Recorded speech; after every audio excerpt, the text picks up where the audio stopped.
a 10 ans, le tout premier Koleos était déjà tabou. On en reviendra tous à bout. Et quand on le voit, on sait pourquoi. Plat, insipide et terne, il se fondait un peu trop dans la masse. Le nouveau Koleos version 2.0 n'a plus rien à voir avec son prédécesseur. Il opte pour les mêmes codes du nouveau style Renault, une signature lumineuse en forme de C, un losange XXL sur la calandre et surtout du relief.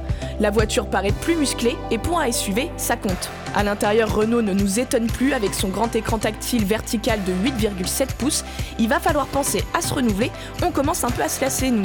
Au niveau de la motorisation, le nouveau Koleos partage toujours ses blocs et sa plateforme avec le Nissan X-Trail, mais le choix reste mince. En diesel, on retrouve le 1,6 litre de 130 chevaux ou le 2 litres de 175 chevaux. Et en essence, rien du tout.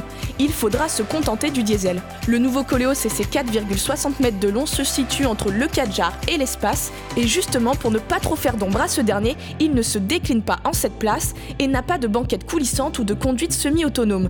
Contrairement à ses concurrents, comme le Peugeot 5008, le Skoda Kodiaq ou même le Nissan X-Trail. Mais il a l'avantage d'être un peu moins cher que ses concurrents et leurs 32 000 €. Le nouveau Koleos, lui, reste sous la barre des 30 000 € pour son entrée de gamme, et pour une voiture avec ses prestations, c'est plutôt pas mal.